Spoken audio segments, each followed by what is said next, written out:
aquí le pondremos en la plantilla, ya. Bueno, ¿qué tal? Buenos días a todos. Ahorita ya va a empezar a dar. Una vez más, disculpas por estos minutos de atraso, pero bueno, empecemos entonces para no dilatarlo más. Entonces, bueno, hoy es la última de estas sesiones de repaso que vamos a tener. Así que, bueno, pongamos acá, relatividad general. Sesión 3. Bueno, no sé si han revisado el Drive, pero ahí he subido las notas de las sesiones anteriores. Sesión 3.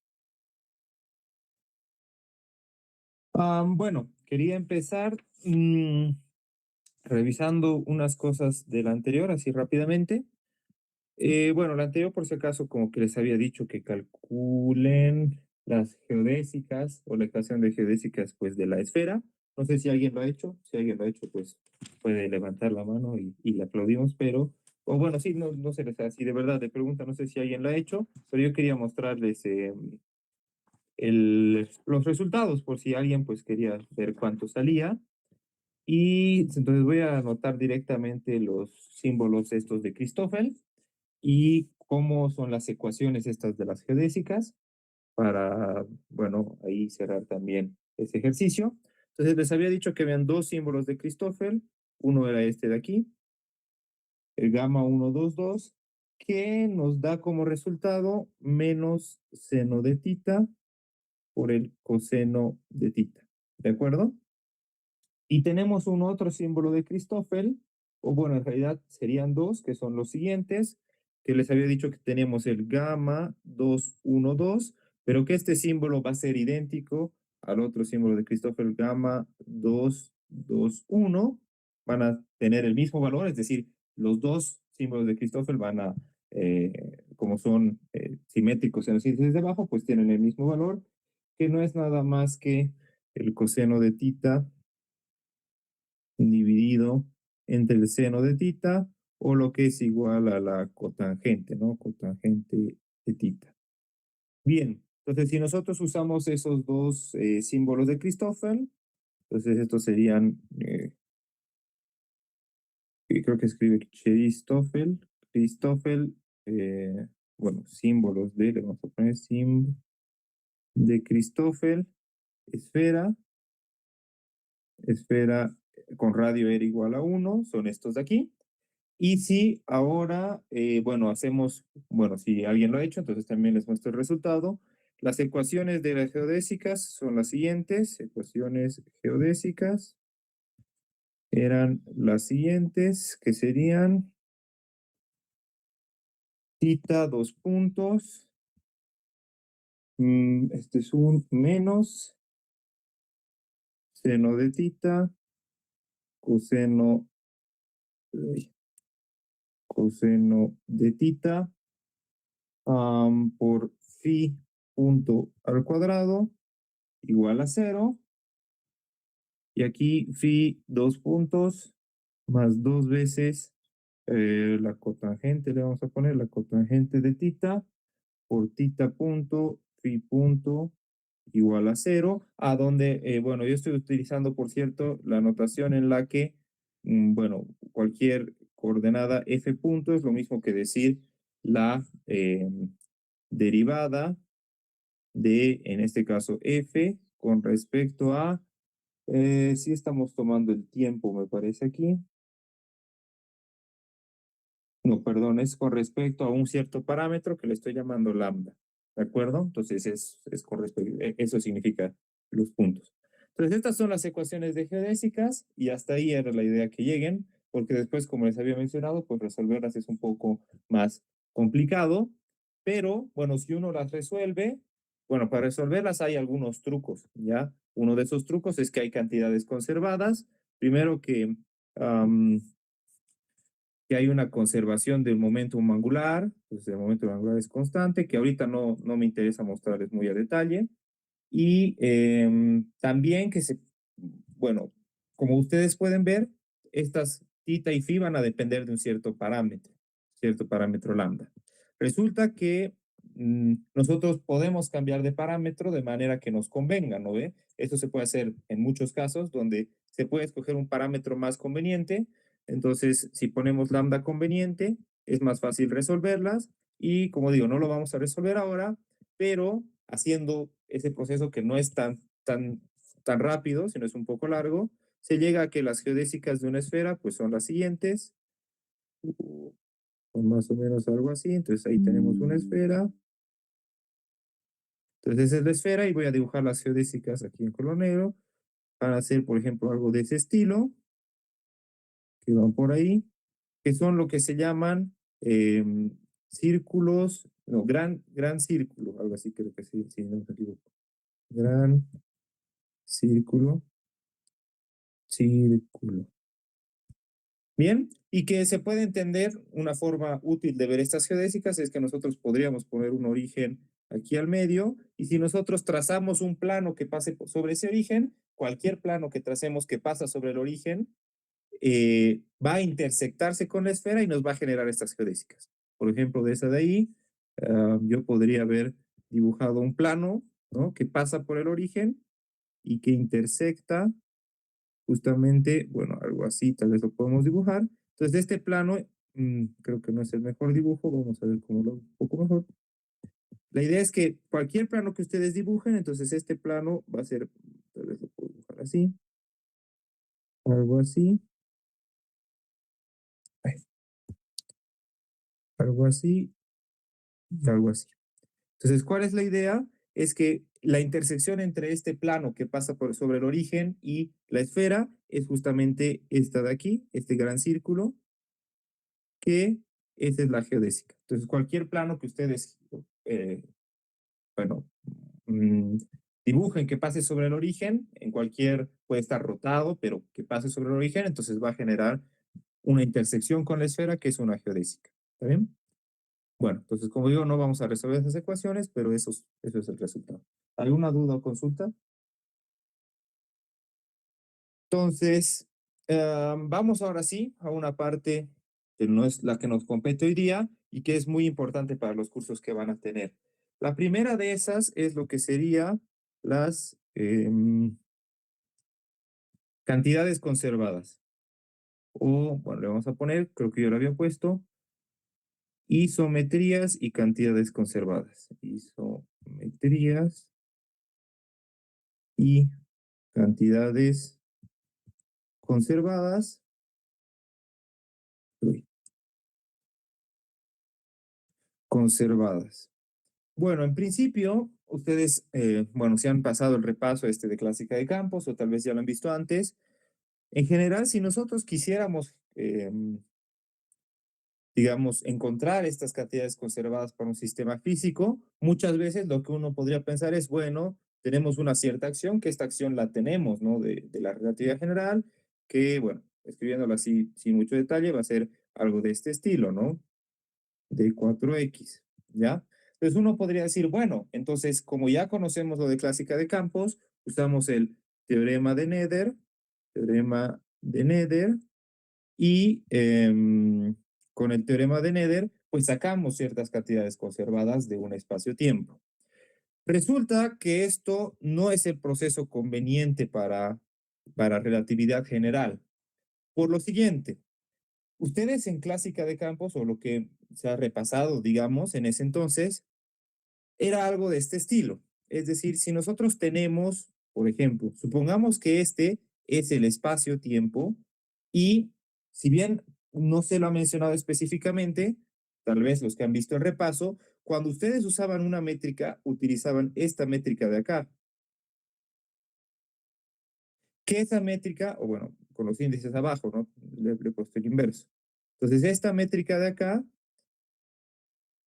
¿de qué o qué nos representa? Pues es una métrica de el espacio de Minkowski.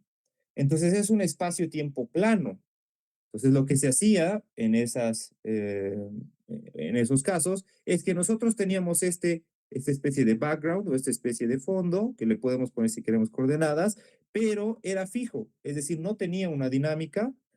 Entonces ahí, perdón, aquí lo podemos poner así. Es decir, era un espacio fijo y que no tenía una dinámica, y sobre el cual definíamos campos. Es decir, aquí estaba el espacio-tiempo fijo y aquí empezábamos a poner, qué sé yo, suponiendo que, no sé, que estamos definiendo un cuadrivector. Entonces aquí en este punto teníamos un cuadrivector. Estoy poniendo flechitas solo para representarlo, ¿no? No sé si será lo mejor, pero significa que podíamos definir en cada punto un cuadrivector. Entonces podíamos definir campos sobre este espacio-tiempo plano, ¿ya? Entonces el background se mantiene plano y nosotros cada vez que hacemos una variación o sí, una variación de este campo, básicamente lo que hacemos es como si cada una de estas flechitas, entonces cada una de estas flechitas, aquí tenemos esta flechita, esta flechita, esta flechita, por ejemplo, si hiciéramos una traslación, todas estarían yendo un poco más hacia la izquierda. Entonces, en principio, esa es una solución física distinta. Eso es lo que se había visto antes, pero ¿cuál es el problema con relatividad general? Entonces, esto es para, si se quiere, clásica de campos, clásica de campos, pero en relatividad general surge un problema y es el siguiente. Entonces, en relatividad general, primero que nada, tenemos que la métrica no es plana, sino podría ser, qué sé yo, por ejemplo, pongamos que es algo así, que viene, por ejemplo, de este estilo y así. Primero que no es plana, ¿no? Entonces aquí igual se pueden definir ciertas coordenadas. Y lo segundo que pasa es lo siguiente. Los resultados de este, o digamos que aquí arriba lo que era dinámico era el campo. Aquí abajo lo que en realidad es dinámico en relatividad general es toda la métrica. Es decir, en realidad el objeto que a nosotros nos interesa es esto de acá, es todo el espacio-tiempo. Entonces, ¿qué significa? Si nosotros estamos situados, por ejemplo, aquí, digamos aquí está una personita, bueno, uno podría decir, tratamos de hacer una variación y, no sé, hacemos una traslación como habíamos visto, entonces si quieren lo dibujamos con morado, entonces nos trasladamos y venimos a este otro punto. Pero ¿qué pasa? Que si nosotros nos trasladamos, sí cambiamos pues de las coordenadas, cambiamos el observador, pero la solución física, es decir, todo lo que está aquí, sigue siendo lo mismo, ¿ya? Entonces, esto de aquí es una forma gráfica y no tan formal de mostrar algo que pasa en relatividad general y es algo que se llama invariancia ante difeomorfismos, que no se asusten por esta palabra, es solo para mostrar que se llama difeomorfismos. No sé si en español también se le escribe con doble F, sé que en inglés sí, pero no estoy seguro si en español. Difeomorfismos, morfismos, que no es nada más que, bueno, estos difeomorfismos se los suele interpretar como eh, invariancias ante cambios de coordenadas o cambios de observador, etcétera. Le voy a poner cambios de coordenadas. Entonces, en este caso, si nosotros tratáramos de realizar el teorema de Nether, cada vez que realicemos una variación pues, de lo que tenemos, no cambiaríamos de solución física, sino que llegaríamos a la solución, a la misma solución física, porque en relatividad general existe esta invariancia de difeomorfismo. Entonces, hay que usar una otra técnica para encontrar cantidades conservadas. Y eso es lo que vamos a hacer ahora. No sé si aquí hay alguna duda o consulta. Entonces, la pregunta sería, ¿cómo hacemos nosotros para encontrar estas cantidades conservadas? Y lo que vamos a hacer es, primero, hablar rápidamente de la idea de lo que sería una isometría. Entonces, nosotros vamos a tener una cierta métrica, G alfa beta, y vamos a definir una isometría como una transformación que no cambia esta métrica. Es decir, G alfa beta, si nosotros realizamos una transformación, entonces permítanme que la transformación la voy a escribir como phi. Esta es phi asterisco. Esta de acá no es más que una transformación, ¿ya? Transformación. Entonces, phi sobre la métrica, que es alfa beta, o le podemos poner sobre G, si quieren, uh, donde G no es el determinante de la métrica, sino es toda la métrica, por si acaso, se mantiene invariante. Entonces, a estas tipo de transformaciones en donde se mantiene exactamente igual la métrica, se las llama justamente isometrías. Entonces, esta de aquí es una isometría. Isometría. Isometría. En algunos, en algunos libros de álgebra lineal también se usa ya este concepto de isometría porque nos dice que son ciertas transformaciones que mantienen invariante el producto punto entre dos vectores. Entonces, como G es lo que genera el producto punto, entonces es equivalente, ¿verdad? Y más o menos, ¿qué es lo que estamos diciendo? Si nosotros tenemos un cierto espacio-tiempo, ¿no? Lo que queremos encontrar es, bueno, y tenemos, qué sé yo, ciertas coordenadas, por ejemplo, aquí tenemos ciertas coordenadas. Lo que queremos encontrar en particular es que esta transformación se produzca en una cierta dirección, ¿ya? Entonces, estas isometrías se las podría generar de muchas formas, pero ahora lo que nos interesa es llegar a encontrar una dirección en este objeto de aquí, en la cual la métrica sufre una isometría. Entonces, por ejemplo, ¿qué pasará si nosotros tomamos esta dirección? Mejor voy a usar morado, que creo que se nota mejor que este celeste. Entonces, si nosotros quisiéramos ir en esta dirección, en la dirección, por ejemplo, de esta curva, ¿no? Siguiendo una coordenada, supongamos que en este caso coincide, claro, nos gustaría ver lo siguiente. Si nosotros transformamos la métrica desde este punto de aquí, por ejemplo, hasta este punto de acá, si esa fuera una isometría, la métrica no debería cambiar. ¿Está bien? Entonces voy a anotar un poco mejor. Entonces, sobre este punto podríamos definir la métrica G y aquí la métrica G y deberían ser idénticas si esa es una isometría. Entonces, ¿qué nos interesa o cómo es que vamos a calcular nosotros las direcciones de estas isometrías? Pues básicamente lo que sucede es como si nosotros estuviéramos arrastrando este vector desde este punto hacia atrás, ¿no? Y restándolos.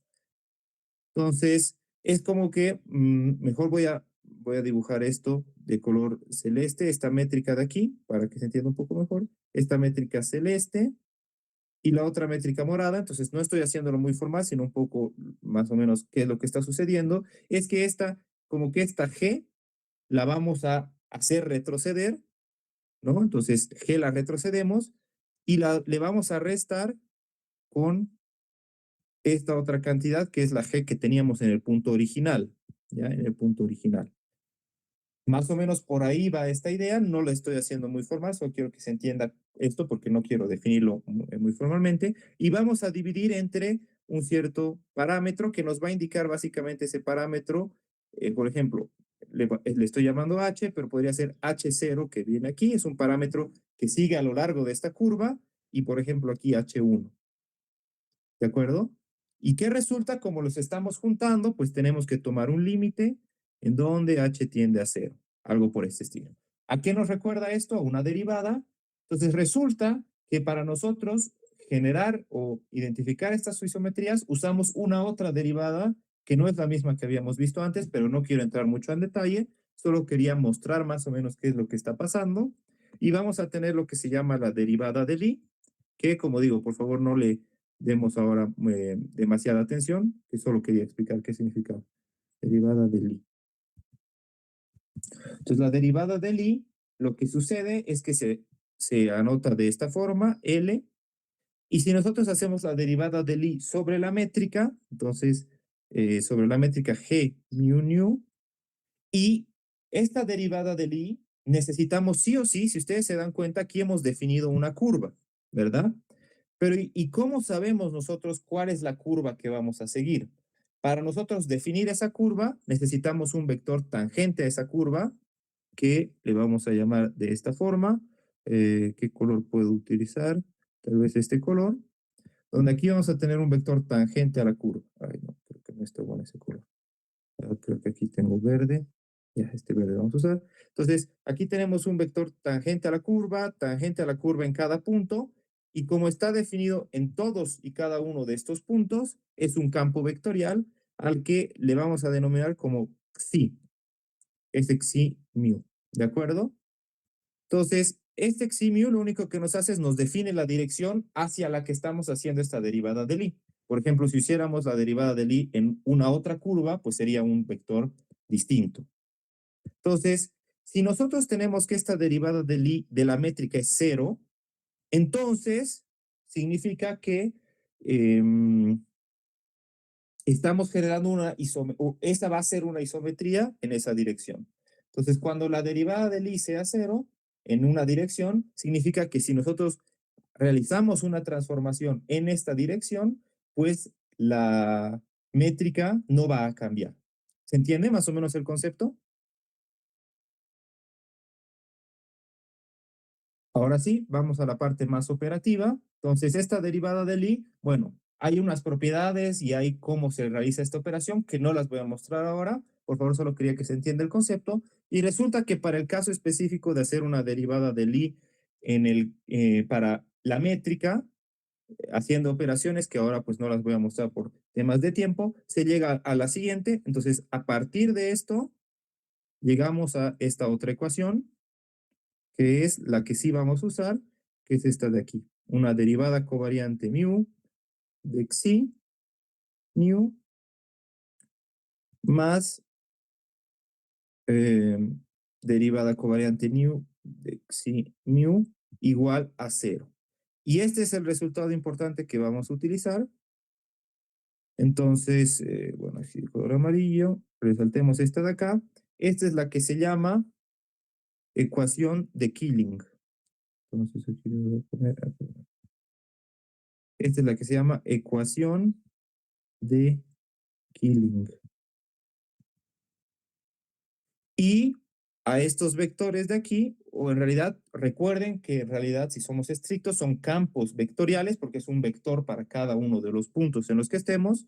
Entonces, estos de aquí se les denomina vector de Killing o campo vectorial de Killing. Vector de Killing. Entonces, en resumen, ¿qué son estos vectores de Killing? Pues son los vectores tangentes a una curva por la cual no cambia la métrica. Eso básicamente, ¿está bien? Entonces ahí vamos a tener este vector de Killing. Y ahora sí, lo que nosotros nos va a interesar es que para las métricas que tengamos, ahorita vamos a hacer un ejemplo, vamos a calcular estos vectores de Killing mediante esta ecuación. O lo que también se puede hacer es vamos a proponer ciertas soluciones a esta ecuación y si esa solución cumple esta ecuación, entonces ese vector solución pues va a ser un vector de Killing, ¿de acuerdo? Bien, entonces ya tenemos los vectores en la dirección en donde tenemos una isometría, ¿de acuerdo? Entonces ahora lo que nos interesa es cómo a partir de este vector vamos a llegar a obtener una cantidad conservada, porque habíamos dicho que lo que nos interesa es tener cantidades conservadas en estos espacios tiempos curvos. Entonces resulta que para eso necesitamos no solo el vector de Killing, sino un otro objeto que se llama el cuadrimomento, lo voy a definir así rápido, cuadrimomento, que es el siguiente, es P mu, donde la primera de estas entradas está con que es la energía, bueno, sobre C, pero recuerden que estamos tomando C igual a 1, entonces lo voy a dejar con E. Y las otras tres componentes son las componentes usuales de momento, bueno, realmente no usuales porque es el momento pues en relatividad especial, pero es esto de aquí. Y se puede anotar en función de lo que llamamos una cuadrivelocidad, como la siguiente forma, para el caso en el que tenemos objetos con masa, que es m, la derivada de x mu, con respecto a un parámetro que se llama el tiempo propio. ¿De acuerdo? Entonces, esta de aquí es lo que se llama cuadrivelocidad. Cuadrivelocidad. Entonces, esta expresión, ojo, solo cuando podemos tener partículas con masa, ¿no? Bien, entonces, ¿por qué es importante? Porque la idea es que nosotros vamos a tener trayectorias de este cuadrimomento, es decir, cualquier partícula que está en el espacio-tiempo va a sentir un cuadrimomento, porque por más de que nosotros, por ejemplo, no nos movamos en la dirección espacial, siempre nos vamos a mover en la dirección temporal. Entonces, este cuadrimomento, pues no va a ser cero, ¿no? uno no puede evitar moverse en el tiempo. Entonces, supongamos que hacia aquí se mueve el cuadrimomento. Entonces, cualquier partícula siempre va a seguir esta trayectoria, ¿no? Lo que nos interesa para que sea una cantidad conservada es que hacia donde nos movemos en el cuadrimomento sea una geodésica. ¿Por qué una geodésica? Porque recuerden que si nosotros queremos calcular las cantidades conservadas de un espacio-tiempo, es importante que no sintamos fuerzas de otro tipo de interacciones. Entonces, por ejemplo, no va a haber electromagnetismo, no va a haber etcétera. Entonces, si no sufrimos ninguna de esas fuerzas, vamos a seguir una geodésica.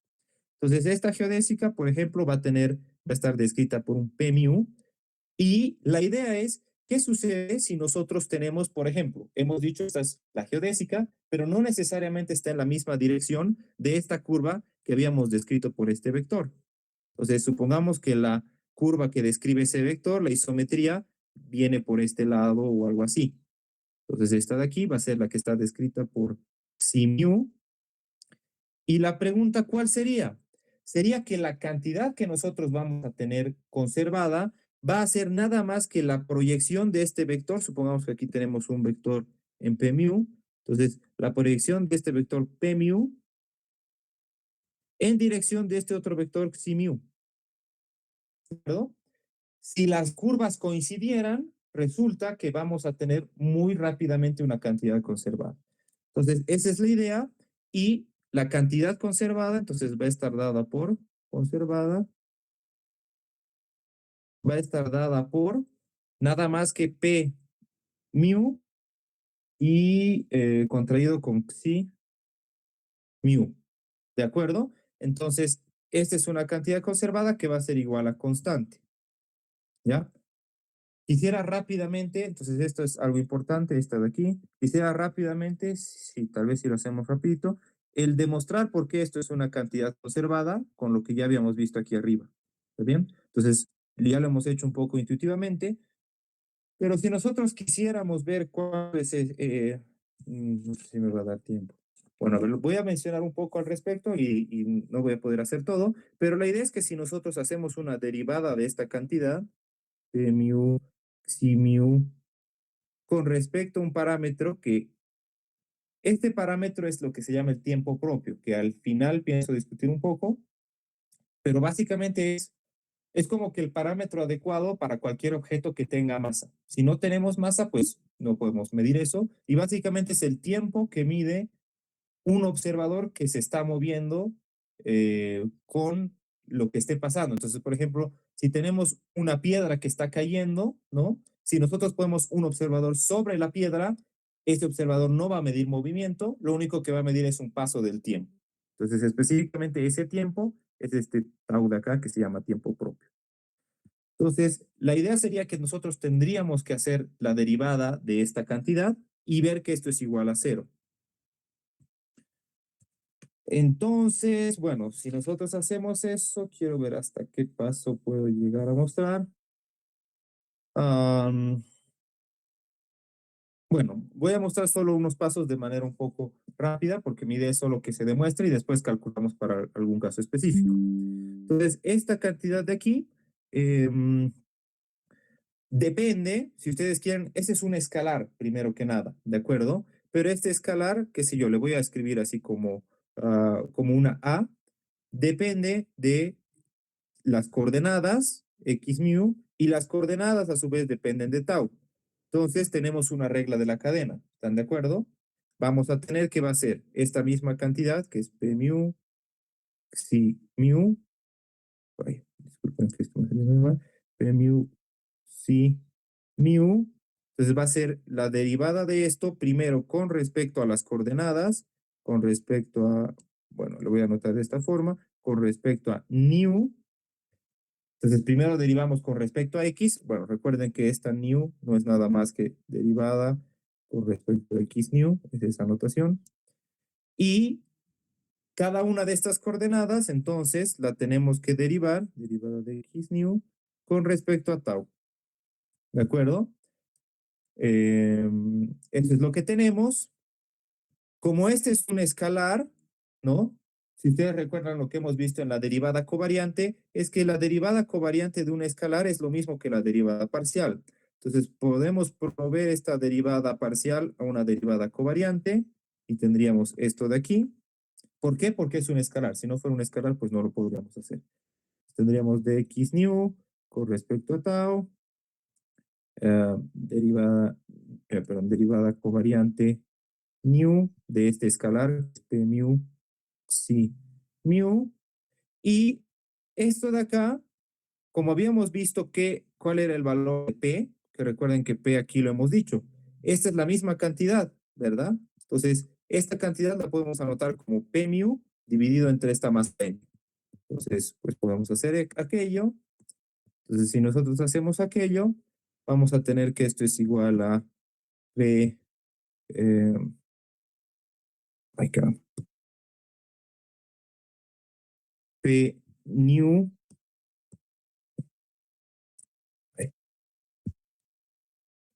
P nu dividido entre M por la derivada covariante de nu, de P mu, xi mu. Y una cosa que podemos hacer ahora, como la derivada covariante pues cumple las reglas de derivada, podemos hacer la derivada del primero por el segundo sin derivar, más el primero sin derivar por la derivada del segundo, y vamos a tener que es algo de este estilo, P nu. La M todavía no voy a trabajar porque vamos a ver qué pasa con el término sin la M y van a ver que no va a ser necesario analizar qué pasa con la masa. Entonces vamos a tener que hacer derivada del primero por el segundo sin derivar, más el primero sin derivar por la derivada del segundo. Y bueno, esto por tiempo no lo voy a hacer, pero esta acá es la ecuación de geodésicas. Como habíamos dicho que sigue una geodésica, esto va a ser cero. Geodésicas. ¿De acuerdo? El segundo de estos términos, que es P nu, P mu, tampoco lo voy a demostrar muy a detalle, pero vamos a tener lo siguiente, que es que si tenemos esto de ahí, usando la ecuación de Killing,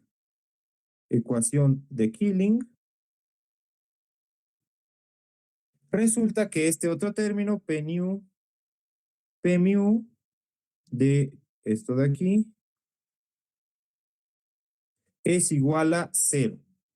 Por lo tanto, ¿qué significa? Significa que la derivada de tau, bueno, y de hecho, a esto le podríamos dividir entre m y no hay problema, y este ya es el término que teníamos arriba. Entonces significa que la derivada de tau de esta cantidad, que es de mu, psi mu, es igual a cero. Por lo tanto, este objeto de aquí es una constante. ¿Está bien? Entonces, ¿cuál es la cantidad conservada? En resumen, lo que vamos a hacer es que cada vez que queramos calcular una cantidad conservada, vamos a utilizar esta ecuación de aquí. ¿Se entiende?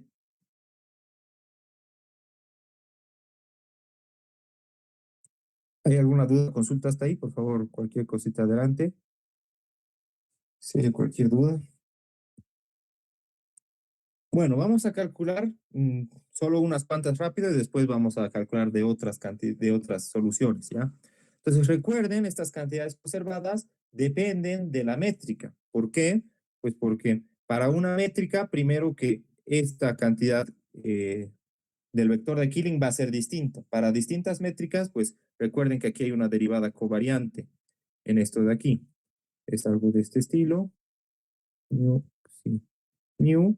Entonces, en estas derivadas covariantes hay símbolos de Christoffel que dependen de la métrica. Entonces, dependiendo de la métrica, pues vamos a tener distintos vectores de Killing. Y al tener pues distintos vectores de Killing, las cantidades conservadas pues van a depender de en qué métrica estemos. Pues veamos un ejemplo rápido de, del caso de Minkowski, me parece. Vamos a ver rápido el de Minkowski, después vamos a ver de otras soluciones no tan triviales. Entonces, en Minkowski, ¿qué pasa? Minkowski,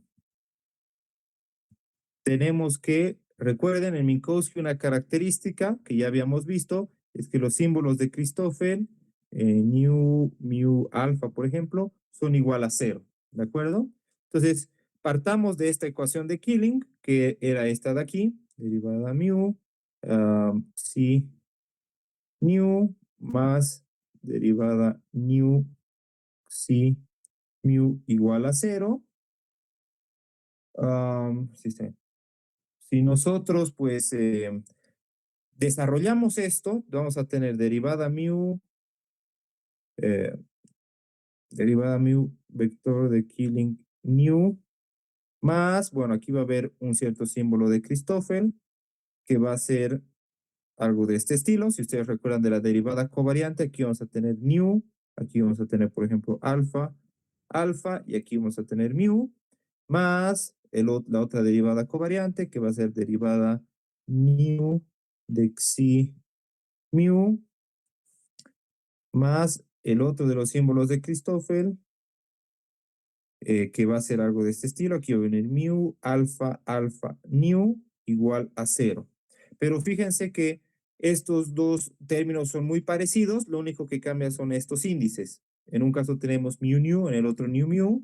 Entonces, como son simétricos en esos índices, podemos anotar todo como derivada mu de vector de Killing new más derivada new de vector de Killing mu más dos veces estos símbolos de Christoffel. De hecho, perdonen, aquí he tenido un error. Cuando estamos contrayendo con un índice que tiene o un índice que está abajo, aquí es un menos. Discúlpenme, si ustedes se fijan en la definición de derivada covariante, aquí viene un menos. ¿Ya? Si el índice estuviera arriba, pues sería más. En cambio, como está abajo, es menos. Es solo por la definición de esa derivada covariante. Entonces aquí vamos a tener que hacer menos dos veces esto de aquí, alfa, beta, nu. Perdón, no alfa, beta, nu que estoy hablando. Alfa, nu, mu. Y esto de aquí igual a 0. Para Minkowski, pero lo que va a pasar es lo siguiente. Y es que esta cantidad de aquí va a ser 0 y por ende, lo único que vamos a tener es que derivada mu, parcial mu, con respecto a xi nu y derivada nu con respecto a xi mu es igual a 0. ¿De acuerdo? Entonces, habría que resolver esta ecuación. Si se quiere hacer formalmente, pues tendríamos que resolver estas ecuaciones diferenciales parciales, qué sé yo, pero en este caso es fácil y en los casos que vamos a hacer, más que resolver la ecuación, vamos a proponer ciertas soluciones y vamos a ver que se cumplen. Entonces, una solución que se cumple directamente para Minkowski es la siguiente. Vamos a proponer el vector xi mu igual a 1, 0, 0, 0. De hecho, vamos a ver que igual se puede hacer con poniendo 1. Pero ¿por qué nos interesa esto? Es porque nos va a dar una cantidad conservada muy importante, ¿ya? Pero fíjense que aquí el índice está arriba y aquí el índice está abajo. Entonces, ¿cómo podemos bajar el índice? Recuerden que esta cantidad de aquí no es nada más que g nu mu contraída con esta cantidad de acá. ¿De acuerdo? En este caso, como estamos en Minkowski, la métrica no va a ser nada más que la métrica usual de Minkowski, que es esta de aquí. Entonces vamos a tener que, si ustedes recuerdan, bueno, aquí hay que hacer una suma sobre estos índices, ¿de acuerdo? Pero el único índice que va a sobrevivir va a ser el de la posición 0. ¿No ve? Este es la posición 0, la posición 1, la posición 2, la posición 3. Todos los demás son 0. Lo único que nos va a quedar va a ser new. Aquí va a ser 0, sí, 0. Y aquí sí o sí tiene que ser 0 porque recuerden que, bueno, esta métrica de Minkowski, todos son 0 excepto el que va a estar aquí, menos 1, 1, 1, 1. ¿De acuerdo? Entonces la única cantidad no nula, pues va a ser esta de acá. ¿Está bien? Y ahí esa cantidad en la métrica de Minkowski es un menos, entonces aquí vamos a tener que hacer menos xi 0, ¿verdad? Perdón, aquí me he confundido. Sí, está bien. Perdón, aquí le tengo que dejar con new, discúlpenme. Va a ser esto de aquí, ¿bien? Pero ¿cómo anotamos eso en componentes? Entonces, recuerden que eso va a ser, este new tiene que ir corriendo o tiene que tomar varios valores. Para new 0, justamente aquí va a ser menos 1 y para new 1 todo lo demás va a ser 0. ¿Se entiende? ¿Alguna duda o consulta? ¿Ahí? Pero fíjense que esta es una constante, entonces cualquier derivada de esta constante pues va a ser cero. Entonces derivada mu de xi nu más derivada nu de xi mu va a ser igual a cero. Entonces la derivada de esta constante o la derivada bien sea de cero o de menos uno siempre va a ser cero. Entonces va a ser cero y esto aquí también va a ser cero. Por lo tanto, hemos comprobado que este, que, bueno, este sí, sí, mu igual a 1, 0, 0, 0 es un vector de Killing y calculemos su cantidad conservada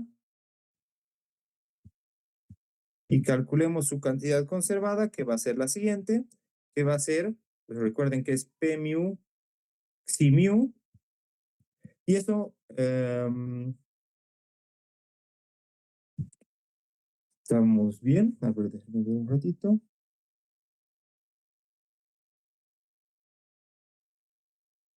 Estamos bien.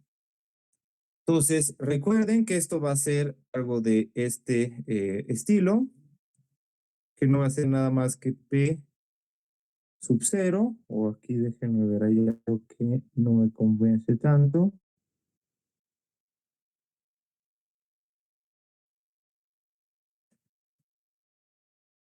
Estamos bien, entonces va a ser P sub 0, y aquí va a ser por 1, ¿verdad?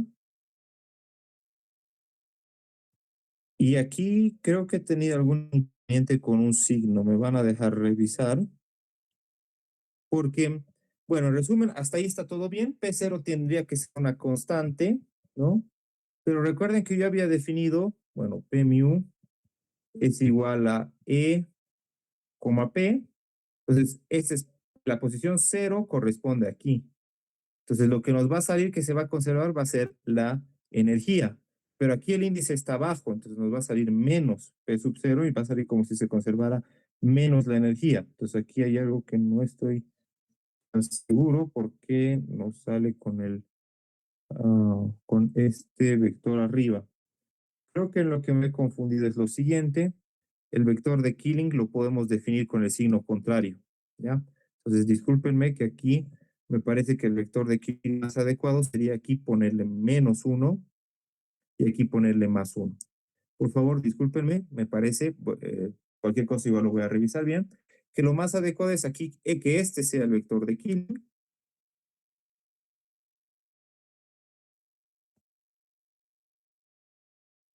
Que este sea el vector de Killing.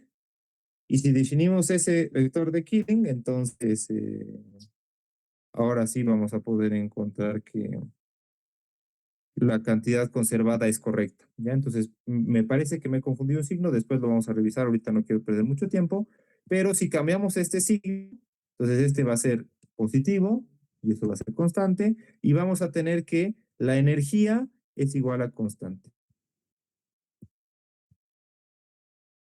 ¿De acuerdo? Entonces, ¿qué significa que la energía se conserva? ¿Ya? Entonces, aquí, como digo, me parece que he definido al revés, que aquí debe ser un menos 1, eh, pero mm, estamos bien, ¿no? Sí, está bien. ¿De acuerdo? Pues así se sacarían cantidades conservadas y en este caso, pues en un espacio-tiempo plano se conserva la energía. ¿Alguna duda o consulta?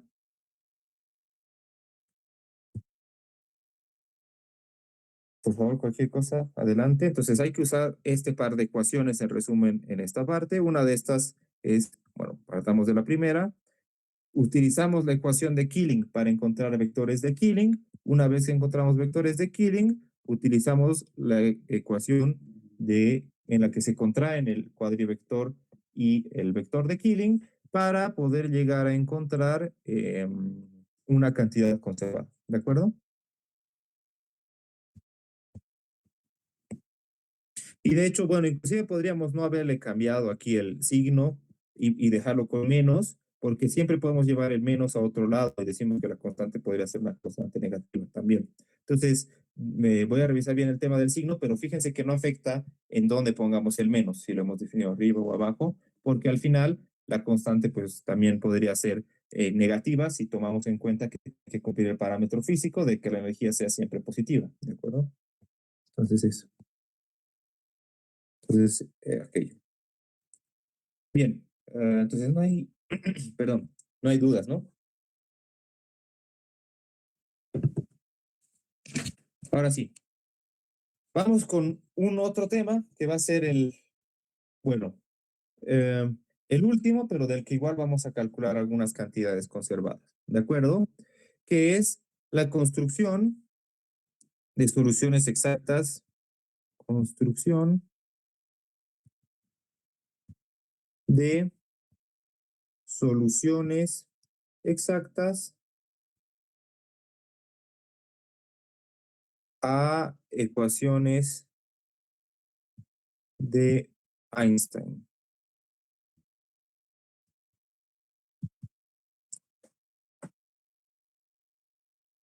Bien,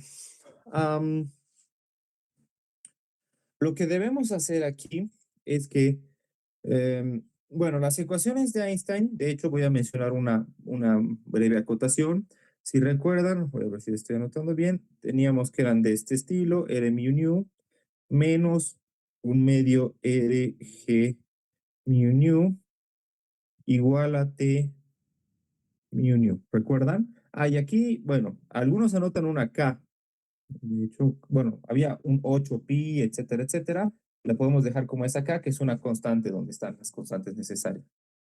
Estas ecuaciones de Einstein, bueno, podrían tener un otro término. Aquí déjenme escribir esto bien. Podrían tener un otro término del que no hemos hablado, pero lo voy a mencionar brevemente, que es una constante cosmológica. Bien, y esta constante cosmológica está totalmente acorde con la acción, con todo lo que hemos hecho, es decir, este término se lo puede añadir sin ningún problema. En un inicio se consideraba que nuestro universo tenga una constante cosmológica negativa, ¿ya? Justamente la constante cosmológica es constante, pero se creía que era negativa para así forzar a que el universo no esté en expansión, ¿de acuerdo?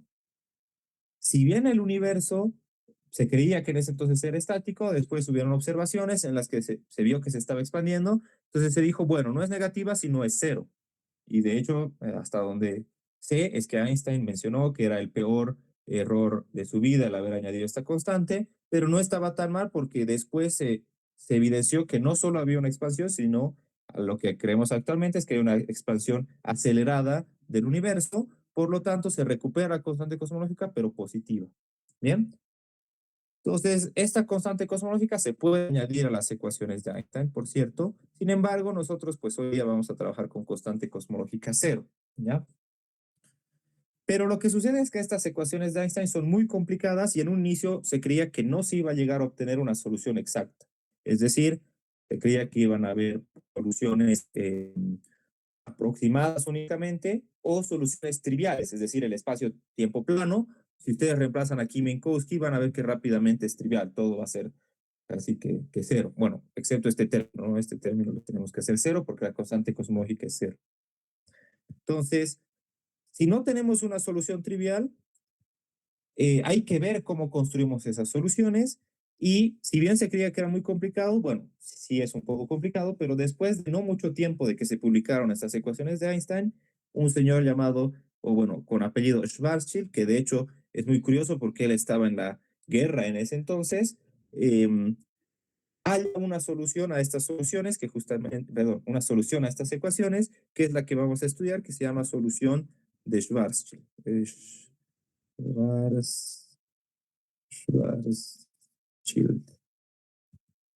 Bueno, es medio complicado de escribir, pero es así, ¿de acuerdo? Y esta es la solución más simple que uno se podría imaginar, que, bueno, no es nada más que una solución para un objeto puntual. Es decir, básicamente, suponemos que tenemos un punto de materia o energía, etcétera, pero todo lo de alrededor queremos ver cómo se curva. es decir, todas estas partes de aquí afuera, cómo se curvan, etcétera. ¿De acuerdo? Una cosa importante es que esta solución se considera que es una solución de vacío. Entonces, tal vez voy a dibujar esto solo para que se entienda más o menos. Se considera que es una solución de vacío, por lo que aquí afuera vamos a tener que en todo el espacio va a ser vacío prácticamente, ¿ya? En R igual a 0, que es donde vamos a poner nuestro origen, o bueno, hay que tener un poco de cuidado, pero por ahora tenemos que ahí es donde va a estar nuestro origen. Ahí no sabemos muy bien qué pasa, pero fuera de eso todo es vacío, ¿de acuerdo? Bien, entonces, ¿cómo es que vamos a nosotros construir una solución, no solo de la de Schwarzschild, sino cualquier solución? Para construir estas soluciones no hay un algoritmo directo, ¿no? Uno podría decir, bueno, como hay derivadas y todo aquello, entonces simplemente pues damos valores a cada una de estas componentes y resolvemos como las ecuaciones que nosotros sabemos resolver, ¿no? Uno podría decir, bueno, entonces es una ecuación en derivadas parciales de segundo orden, entonces usamos, qué sé yo, Sturm-Liouville, por ejemplo, que es lo que han visto en el primer repaso de estos, o utilizamos las técnicas usuales, pues, de ecuaciones diferenciales. Y resulta que no es así, porque en el caso de Sturm-Liouville, si ustedes recuerdan, se podía definir un operador lineal, es decir, las ecuaciones eran lineales. En el caso de las ecuaciones de Einstein son no solo no lineales, sino muchas veces mencionan altamente no lineales, no lineales, y están acopladas, y es todo un caos, ¿no? Bueno, no en el sentido estricto, pero es todo, sí, es todo muy complicado. Entonces, lo que hacemos para encontrar soluciones es tomar ciertas asunciones, ¿ya?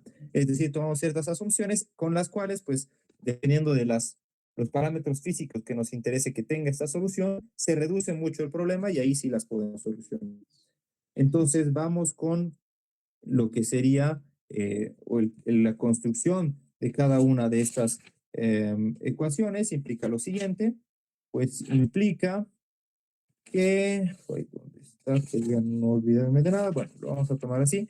Lo primero que vamos a asumir es un contenido de materia para cualquier solución, contenido de materia, energía, de materia barra energía.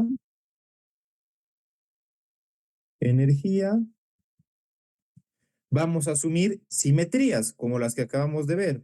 Simetrías, es decir, asumimos que tiene una cierta simetría la solución. Una vez que tenemos simetrías, otra cosa que podemos hacer son cambios de coordenadas para que sea más sencilla. Recuerden que cualquier cambio de coordenadas nos va a dar la misma solución. Entonces, cambios de coordenadas, coordenadas. Y entonces tenemos contenido de materia, simetrías, cambios de coordenadas y por último lo que vamos a hacer es introducirlas en las ecuaciones de campo. Entonces, ecuaciones de campo de Einstein. De campo. Entonces, vamos a hacerlo para este caso de Schwarzschild primero. El contenido de materia, entonces contenido de materia, pues materia le voy a poner, o energía se sobreentiende. Entonces, materia, entonces aquí vamos a poner Schwarzschild. La materia, ¿qué va a ser? Como yo les había dicho, es una solución de vacío. ¿Qué significa? Que este T mu nu, que es el tensor energía-momento, va a ser cero. Así de simple, ¿de acuerdo? Ahora, ¿qué simetrías nosotros vamos a imponer? Entonces, las simetrías que vamos a imponer son las siguientes. En particular, resulta que, fíjense, como estamos tratando con un objeto puntual, es, digamos, físicamente intuitivo que debe poseer qué tipo de simetría, simetría esférica. Esférica. Entonces, mencionar que tiene simetría esférica, recuerden que nosotros teníamos pues un elemento de línea, vamos a partir de ahí, que era de este estilo, alfa, beta, de x alfa, de x beta. Entonces, asumir que tiene simetría esférica quiere decir que para cada coordenada temporal y radial, en cada una de esas tiene que haber una esfera. ¿De acuerdo? Entonces, ¿qué significa? Que esta métrica tiene que tener la siguiente forma. En principio, tendría que tener un cierto coeficiente por dt cuadrado. Ahorita vamos a poner algo en este coeficiente, más un otro coeficiente por dt de R, el radio, más un otro coeficiente de R cuadrado y más toda la parte angular. Entonces estamos trabajando en coordenadas esféricas, se va a resumir en esta parte de acá, donde este es no sé si ustedes lo conocen, pero este es un ángulo sólido. Entonces este ángulo sólido, ¿no? En realidad, si nosotros lo expandimos, no es nada más que tener d tita cuadrado más seno cuadrado de tita de phi cuadrado, que recuerden que eso es lo que ya habíamos visto para una esfera. Entonces, la primera imposición es que la parte angular tiene que cumplir la métrica de una esfera, ¿de acuerdo? Entonces, ya estamos imponiendo ahí, pues la simetría esférica, ¿de acuerdo? ¿Qué nos faltaría? Ver cuántos van a ser estos coeficientes A, B y C y de qué dependen. Como tenemos simetría esférica, lo único de lo que podrían depender en principio esto es de el radio y del tiempo. ¿De acuerdo? Y igual podrían depender del radio, del radio y del tiempo, es decir, no pueden depender de los ángulos porque tenemos simetría esférica. Ahora, bueno, hay un par de cosas más que podemos tomar en cuenta, ¿ya? Vamos a mencionar un teorema rápidamente, que es que nos va a ayudar, y es que cualquier solución vamos a poner toda solución con simetría esférica, esférica es estática. Esto es para el caso de relatividad general y no vamos a demostrar este teorema, pero significa que básicamente, bueno, entre paréntesis vamos a ponerlo de manera muy simplificada, independiente del tiempo. ¿De acuerdo? Entonces, si es independiente del tiempo, nuestra solución de ese cuadrado, vamos a tener que vamos a tener los mismos coeficientes A.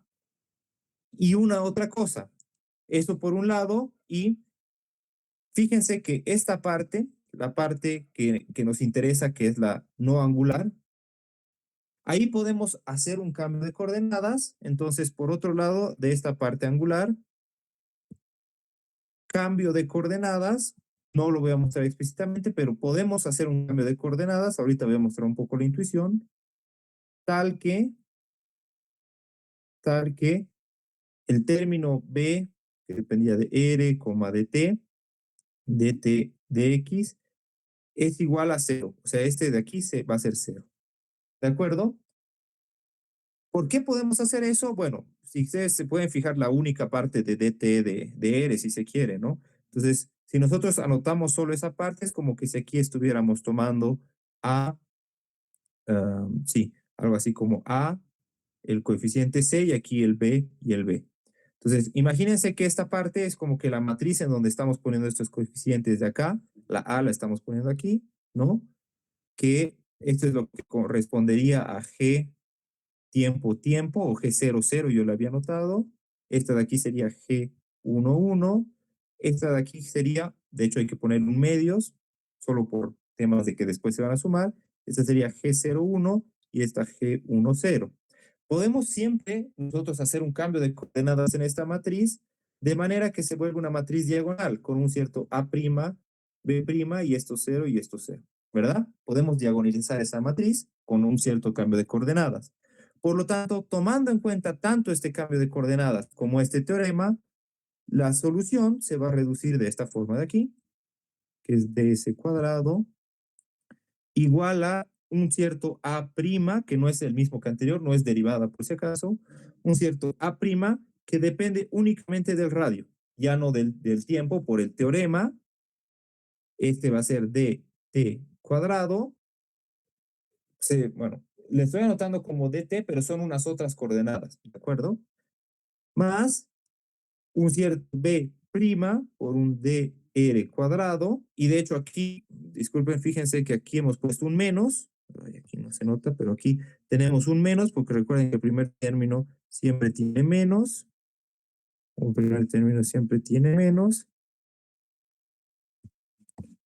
entonces aquí le estamos poniendo un menos, ¿de acuerdo? Y solo nos queda la parte angular, que era más r cuadrado, este que habíamos llamado el ángulo sólido. ¿De acuerdo? Entonces así es como, y esta b' depende únicamente de r. ¿De acuerdo? Entonces así es como nos ha quedado la solución, que nos faltaría encontrar pues estos coeficientes de aquí. Una otra cosa es que para que sea consistente podemos hacer un último cambio de coordenadas de ese cuadrado, porque nos interesa que estas cantidades tanto de aquí como de aquí sean siempre positivas. Porque ¿qué pasaría si fueran negativos? Recuerden que el que tiene el signo menos es la coordenada temporal. Si el coeficiente A' o B' fueran negativos, esta coordenada dejaría de ser espacial y se volvería temporal, y esta coordenada dejaría de ser temporal y se volvería espacial. Entonces, el ds cuadrado que nos queda, como digo, tratando de no tomarnos demasiado tiempo en los detalles más precisos, va a ser igual a menos, y al hacer este cambio de coordenadas, podemos anotar esto como un cierto exponencial, que el exponencial, la función exponencial, es siempre positiva, ¿de acuerdo? Entonces, como menos una exponencial, y aquí se le pone un 2 solo por conveniencia, ¿de acuerdo? Es decir, se lo podría no anotar, sí, y una cierta función desconocida. Una cierta función desconocida, r por dt cuadrado, más una otra función exponencial y de una función distinta que le voy a llamar, bueno, aquí le he puesto gamma, pero se confunde con la constante cosmológica, así que le voy a poner una otra letra, qué sé yo, ¿qué letra es bonita? Digamos una letra psi, psi que depende de R, ¿de acuerdo? Más, obviamente, la parte que teníamos, que era la parte angular, ¿está bien? Ahora la pregunta es, ¿y cómo nosotros vamos a llegar a conocer estas funciones de aquí? Y aquí, disculpen que me ha faltado poner aquí el de R cuadrado. Entonces, básicamente, ¿qué pasos hemos usado? Hemos tomado una asunción de materia, hemos tomado una asunción de simetrías. Aquí ya hemos hecho cambios de coordenadas, entonces aquí, eh, esta parte de aquí es un cambio de coordenadas, que era lo último que nos faltaba en esta especie de receta, es incluir todo esto en las ecuaciones de campo. ¿Listo? Entonces, si ustedes ponen esta métrica en las ecuaciones de campo, entonces aquí le podemos poner ecuaciones de campo, hay derivadas, ¿no? Hay bastantes derivadas, hay que calcular con esta métrica. Recuerden, bueno, perdón, aquí no sé por qué.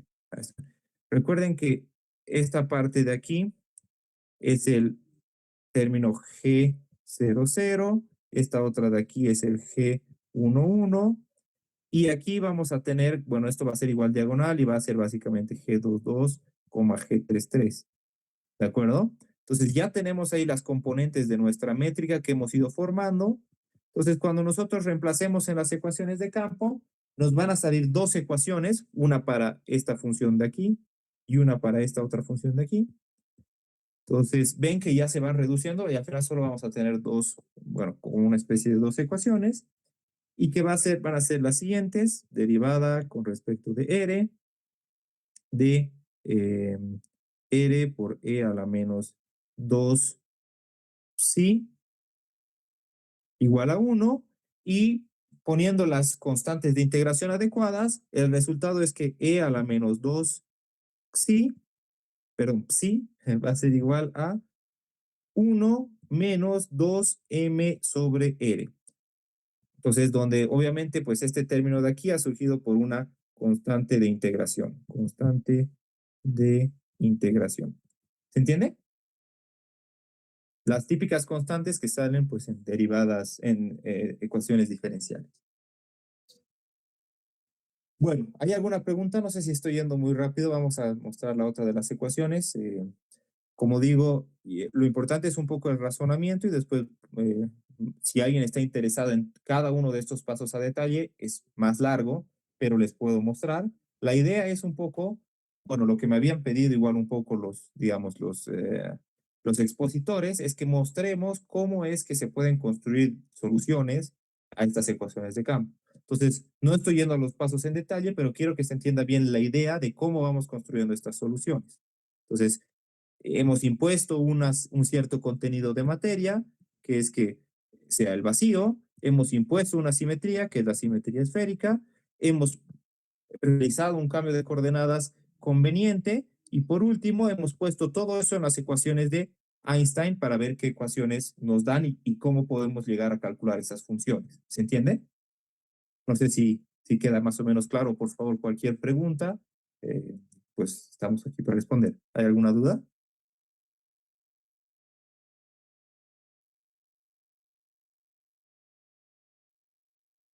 Bien, entonces si no tenemos ninguna duda, pues ya tenemos la primera de estas ecuaciones que nos determinaría este término de aquí, ¿no? O para, sí, podrían si ustedes quieren despejarlo, pero ya nos conviene dejarlo así porque vamos a reemplazar esta parte directamente aquí.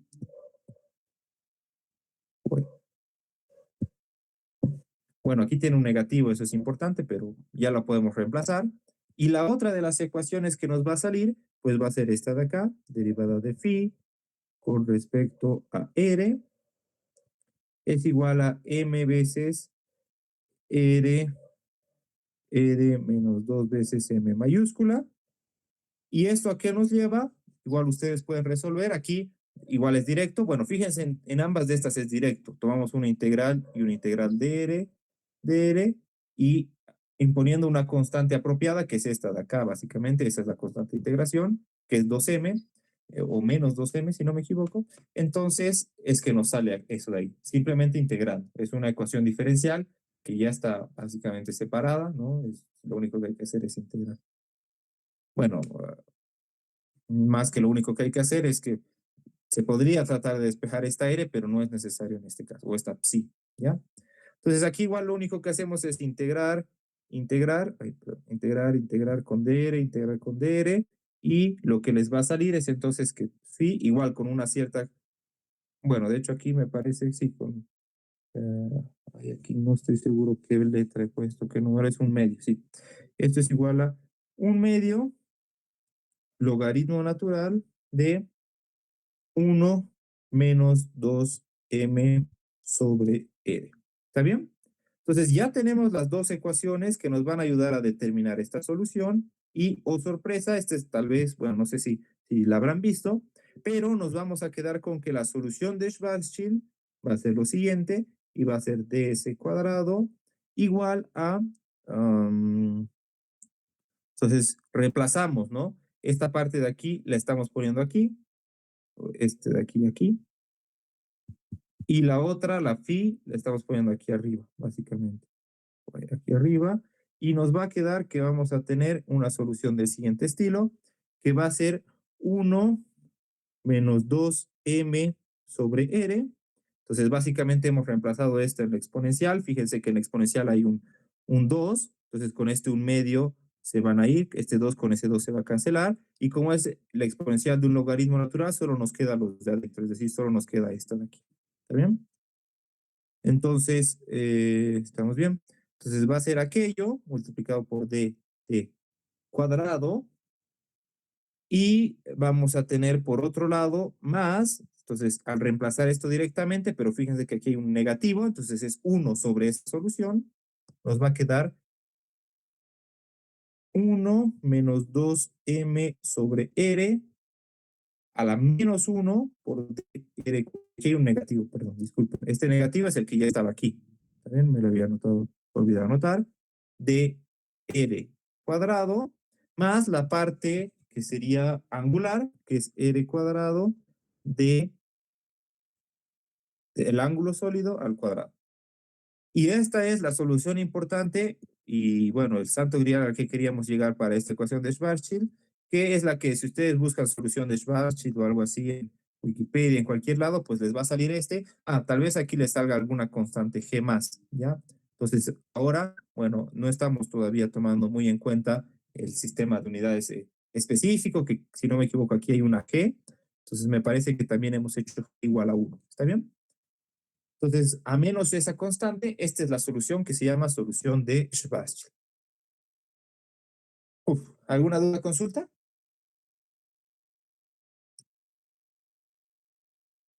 Vale la pena interpretar un poco qué significa esta solución de Schwarzschild. Como habíamos visto, pues teníamos que era para un objeto puntual y todo lo que está afuera es vacío, ¿de acuerdo? Em, Tal vez algunos ya podrán saber, pero esta ecuación es algo que nos determina un agujero negro dependiendo de ciertas condiciones, de las constantes, etcétera, ¿ya? En particular, ¿por qué? Bueno, si es un objeto justamente puntual, sí va a determinar un agujero negro, pero fíjense de dónde surge eso, ¿no? Entonces, si nosotros tenemos que estamos aquí, obviamente este es R igual a cero. Vamos a ver qué pasa en una cierta superficie que va a ser R igual a 2M. Entonces, fíjense, ¿qué pasa si en esta solución, ¿no? Nosotros colocamos R igual a 2M. Si le colocamos R igual a 2M, entonces, fíjense que este término, 1 menos 2M sobre 2M, nos va a dar que va a ser 1 menos 1 y que va a ser igual a 0. Entonces, claro, uno podría decir, bueno, aquí es 0. ¿Qué quiere decir? Que cuando estemos ahí es como si el tiempo no pasara. ¿Verdad? Es decir, el tiempo, pues sí, básicamente no pasa, pero en realidad donde está el mayor problema es en este término de aquí, en este término de aquí. ¿Por qué? Porque va a ser 1 dividido entre cero, entonces es infinito, ¿ya? Ese infinito implica que aquí tendría una especie de curvatura infinita. Entonces, ¿qué significa eso? No lo sabemos. De hecho, igual en R igual a cero, si ustedes ponen R igual a cero, también tenemos que van a surgir infinitos. Bueno, este término se va a volver cero, no hay problema, al revés, pero surgen entonces ciertos infinitos, en particular en R igual a 2M y en R igual a cero. Bueno, cuando digamos, se encontró esta solución, no se entendía bien qué pasaba con esos infinitos, hasta un poco se estaba abandonando ciertas ideas, pero hoy en día ya sabemos que esto es la descripción de un agujero negro.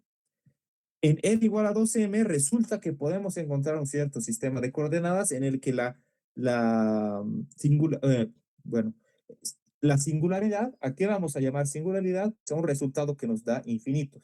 Entonces, en particular, aquí hay una singularidad, pero en R igual a 2M hay lo que se llama una singularidad, singularidad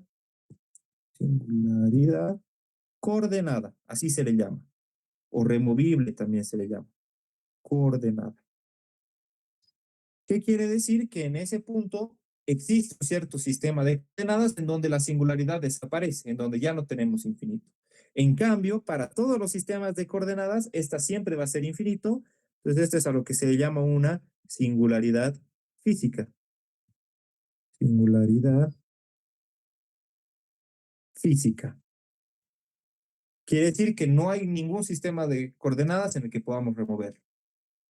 Y bueno, también ya sabrán que, bueno, después de cierto estudio, se sabe que cuando nosotros sobrepasamos pues este horizonte de eventos, cambia lo que se llama la estructura causal. Quiere decir que cualquier cosa que pasa aquí dentro no va a poder nunca llegar a salir. Es decir, nunca vamos a poder obtener información de lo que pasa ahí adentro. ¿De acuerdo? Entonces, básicamente esto es lo que nos va a describir un agujero negro. Y una cosa importante a mencionar es que son T, R, tita y phi, ¿no? Porque hemos visto que esas son coordenadas. Entonces, a lo que quiero llegar es que solo son coordenadas, solo son coordenadas, coordenadas. No son observables físicos, observables físicos. Bien, entonces, ¿qué es lo usual que hacemos en relatividad general? Es en vez de usar estas coordenadas, utilizamos invariantes, invariantes, es decir, que no dependen del sistema de coordenadas. Uno de ellos es el tiempo propio, tiempo propio, tiempo propio. Entonces, ¿qué significa? Que el tiempo propio sí es una cantidad física, ¿ya? Eh,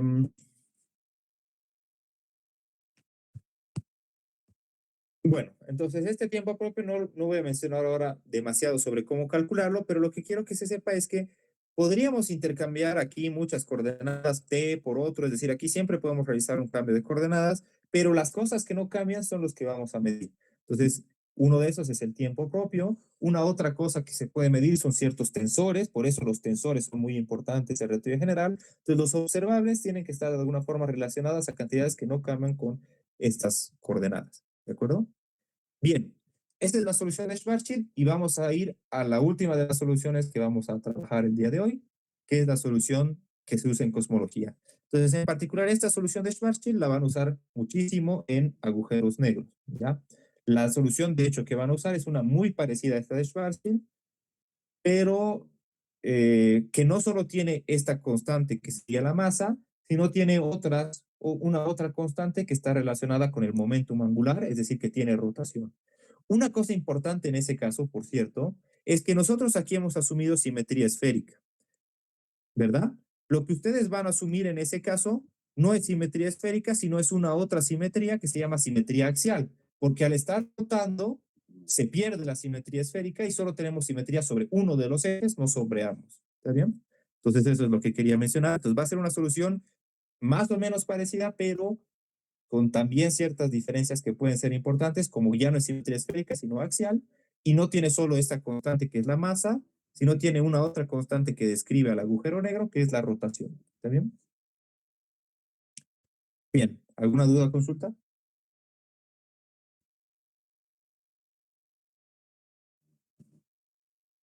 Bueno, vamos ahora con la otra de las soluciones, que es lo que se llama la métrica FLRW, que es lo que se llama la métrica de, bueno, es por los apellidos de Friedman, Lemaitre, Robenthal, Walker. ¿Ok? Entonces, esta va a ser un poquito más cortito, ya no vamos a dar tanto contraste o tanto, sí, tanto, digamos, trasfondo. Entonces, resulta que la métrica de Friedman, Lemaitre, Robenthal, Walker, también tenemos que asumir ciertas cosas, ¿de acuerdo? Entonces, la primera de estas asunciones, recuerdan que es con la materia. En este caso, pues en el universo no vamos a asumir que hay un vacío, sino vamos a asumir que se cumple un fluido perfecto. Fluido perfecto, que es que el tensor energía-momento, creo que yo lo había puesto así, bueno, lo voy a poner abajo, el tensor energía-momento es, bueno, de una cierta forma muy específica, que lo tengo acá, no quisiera confundirme. Bueno, pero ahorita le escribo y si no, por último, aquí está. Que es de esta forma, que sería ρ más P, ahorita vamos a ver qué significa físicamente pues este fluido perfecto, mu, perdón, U es la cuadrivelocidad, mejor lo voy a anotar así, dx, bueno, mejor lo vamos a anotar U, mu, U mu y U nu más P y la métrica, G mu nu, donde, ¿qué es U? U mu no es nada más que la cuadrivelocidad de X, qué sé yo, alfa, pero le hemos bajado con la métrica, mu alfa. Esto significa U mu, ¿de acuerdo? Y una cosa importante más es decir, ¿qué son estas ρ? La ρ es lo que denominamos la densidad de energía,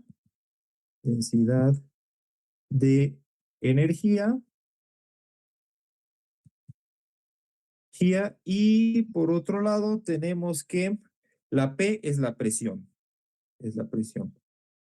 Entonces, ¿a qué nos referimos que es un fluido perfecto? Pues nos referimos a que primero no hay este tipo de fuerzas, creo que se llaman de cizalladura, ¿no? Existen cuando hay, digamos, un movimiento relativo de una parcela de fluido con respecto al otro, eso no lo vamos a considerar, no hay ese tipo como de, esa especie de fricción, ¿verdad? Que se llama cizalladura, y que la presión va a ser idéntica pues en todas las direcciones. La presión en X es la misma que en Y, es la misma que en Z, ¿de acuerdo? Entonces, un fluido perfecto se describe únicamente por la densidad de energía que tenga ese fluido y la presión que tenga también ese fluido, ¿de acuerdo? En el caso, bueno, que vamos a llegar a considerar, van a ver que para cierto observador, este T mu nu, pero lo voy a escribir con los índices arriba solo porque ahí, bueno, hay una sutileza, que es que aquí no involucra ninguna métrica. Vamos a tener que va a ser la densidad de energía, presión, presión, presión, y todas las demás componentes van a ser cero.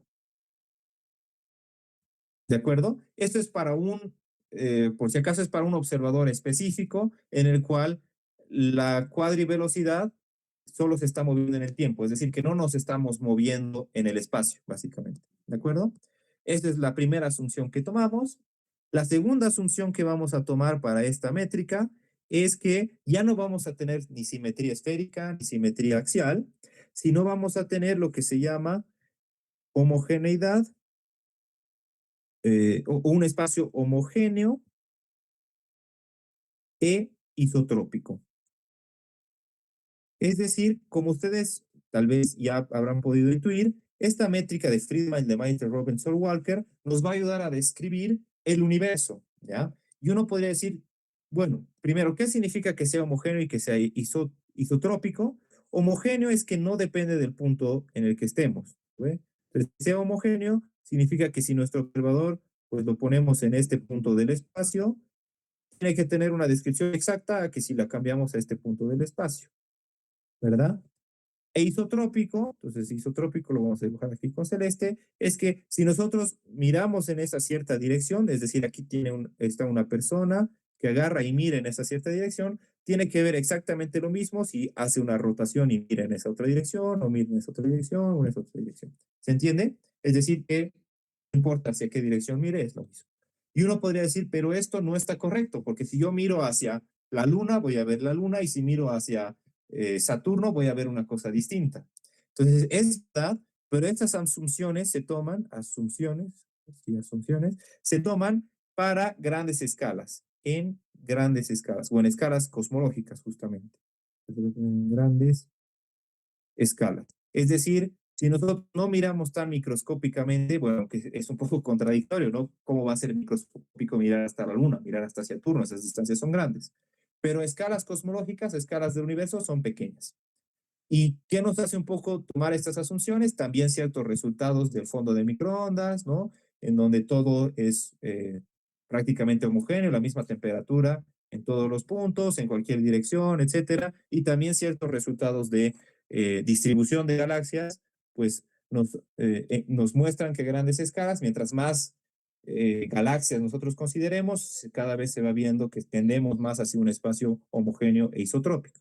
Entonces es por eso que se toman esas asunciones, que tal vez las van a discutir más en cosmología, pero tomando en cuenta esas asunciones, existen tres espacios. Aquí, bueno, una cosa importante entonces antes de eso es lo siguiente. Entonces el ds cuadrado, ¿cómo lo vamos a anotar? Es isotrópico y homogéneo, no tiene que depender de coordenadas espaciales, es decir, no tiene que depender de la posición. ¿Qué significa aquello? Que nuestro espacio va a tener un diferencial de tiempo cuadrado con una cierta función n que puede depender únicamente de t, ¿de acuerdo? Más, entonces vamos a separar, tal vez algunos de aquí creo que ya conocen este término más formal, vamos a separar, hacer una separación entre el espacio y el tiempo. ¿Por qué? Porque nos interesa que la parte espacial cumpla esta homogeneidad de isotropía. La parte temporal pues va a ser un poco aparte, ¿de acuerdo?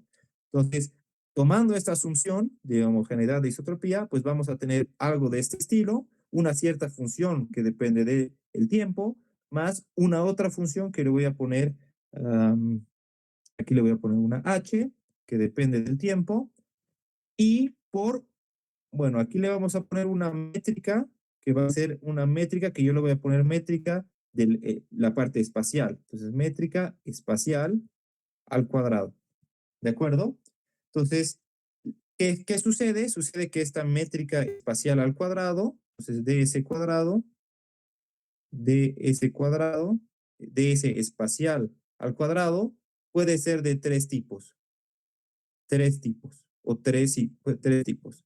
Puede describir tres espacios que son isotrópicos y homogéneos, El primero de ellos es justamente un plano, es decir, una métrica plana. Un plano o espacio plano, porque recuerden que tiene que estar en 3 dimensiones. Yo lo estoy dibujando en 2 dimensiones solo para que se entienda. Ese espacio es homogéneo isotrópico. Si ustedes separan aquí, si ustedes separan aquí, es lo mismo que si separan aquí y si miran en esta dirección, es lo mismo que en cualquiera de las direcciones, ¿de acuerdo? Entonces ese es el primero de los espacios homogéneos e isotrópicos. El segundo de estos es una esfera. Es una esfera, pero en 3 dimensiones, entonces no la podemos visualizar, la vamos a dibujar en 2 dimensiones, que en esta esfera, igual, ustedes en cualquier punto que se paren, obviamente estando en estas 2 dimensiones, pues podrían estar en este punto, y van a seguir viendo la misma esfera y mirar en cualquier dirección y ven exactamente lo mismo. Resulta que hay un otro espacio en donde se cumple la homogeneidad y la isotropía, que es lo que se llama el espacio bueno, tiene creo que nombres de Gauss, Soliai o Gauss, Bolyai y no me acuerdo, hay un nombre más, y Lobachevsky, si no me equivoco, o algo así, ¿de acuerdo? Pero se lo denomina como el espacio hiperbólico o de la geometría hiperbólica, que se puede dibujar de la siguiente manera. Es como tener una especie de saddle, creo que igual se llama, algo de este estilo. Y aquí viene así, y aquí viene así. ¿Ya? Entonces, es lo que describe la geometría hiperbólica. Aquí puedo hacer tal vez la curva un poco más pronunciada. ¿De acuerdo? Entonces, resulta que esta métrica se puede anotar, la espacial, de esta forma. Bueno, no voy a hacer los cambios de coordenadas específicos, solo les voy a mostrar que esta métrica, pues espacial, se puede anotar como un diferencial de r al cuadrado, 1 menos k por r al cuadrado, más r al cuadrado por diferencial de tito al cuadrado. Bueno, aquí vamos a anotar con lo que ya sabemos, que es un ángulo sólido, es esto de aquí. Y aquí fíjense que ha surgido una K. ¿Por qué surge esa K? Porque esa K puede tomar los valores de más 1, 0 o menos 1, donde el más 1 es para un espacio o para una esfera, el 0 es para un espacio plano, y el menos 1 es para un espacio hiperbólico. Hiperbólico. Entonces, en esta métrica ya estamos englobando cualquiera de estos 3 espacios. No estamos diciendo cuál específicamente estamos tomando. Ustedes le ponen aquí un valor específico de K y ya lo van a tener. ¿De acuerdo? Entonces, en cosmología ya van a entrar un poco más a detalle, pero que resulta que las mediciones que hemos hecho indican que nuestro espacio es plano, o por lo menos es muy cercano a ser plano. Entonces muchas veces se va a considerar K igual a 0, ¿de acuerdo? Y recuperamos pues la geometría usual, ¿está bien? Bien, entonces eh, tomando eso en cuenta, es que cómo vamos a tener nuestra métrica, y aquí vamos a tratar de terminar, de ese cuadrado espacial, perdón, de ese cuadrado, entonces va a ser algo de este estilo.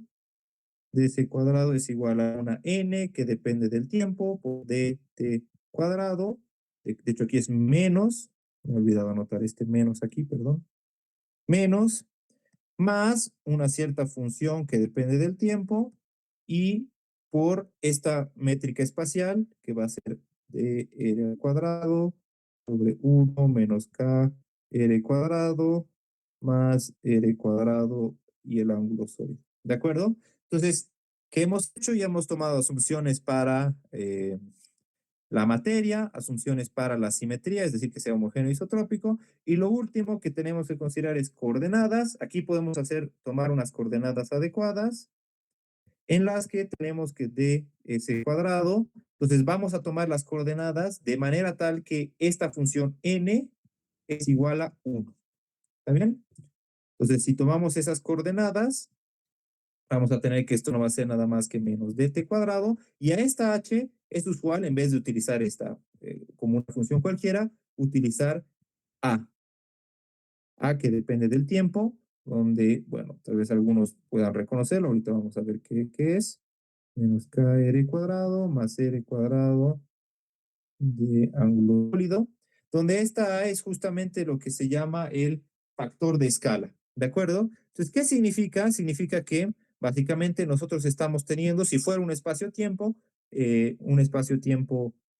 plano, entonces tendríamos que tenemos una cierta parte espacial para un tiempo t igual a 1, por ejemplo, y vamos a tener, por ejemplo, un espacio, bueno, lo voy a dejar con otro color, supongamos podría ser más grande si tenemos en un tiempo igual a 2 y cada vez podría ir aumentando.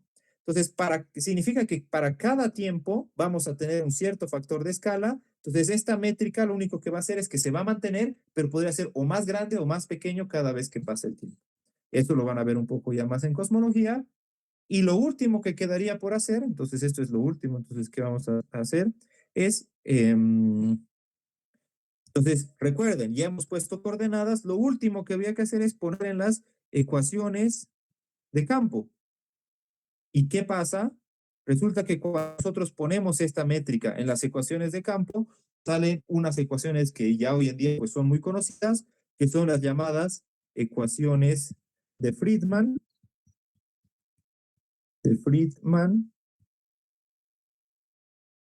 Friedman, que son las siguientes. Las voy a anotar. Entonces, estas son ecuaciones para este factor de escala, ¿no? Para este factor de escala en función del contenido de materia que tengamos, que es la densidad de energía y todo aquello, que a su vez cada una de estas depende pues del tiempo y nos llevan a esta ecuación de aquí, que estas ya son bastante más famosas, que son 8pi. Bueno, aquí le estoy anotando el 8pi, probablemente no estoy seguro si está consistente con el otro, pero por favor, eh, sí, de hecho creo que sí está bien. Lo podemos revisar, pero a menos constantes, pues sería algo de este estilo. Ay, aquí no sé qué he puesto. A cuadrado. No sé si aquí hay una acá. Ahorita déjeme que reviso ese término. Y la otra de las ecuaciones es esta de aquí, que es A, dos puntos sobre A, igual a menos 4 pi tercios, rho más 3p. Y a ver, déjenme ver estas ecuaciones de Friedman. Si las puedo tener, aquí también las tenía anotadas, si no me equivoco, que no me acuerdo si esta es una acá, creo que no. Denme un segundo. Entonces, aquí tenemos ecuaciones de Friedman. Y tenemos que, este es, bueno, aquí un 8pi, es menos k, está bien, ese es acá. ¿Qué es acá? Pues depende de qué, está bien, son así, y este es un último resultado importante. ¿De acuerdo?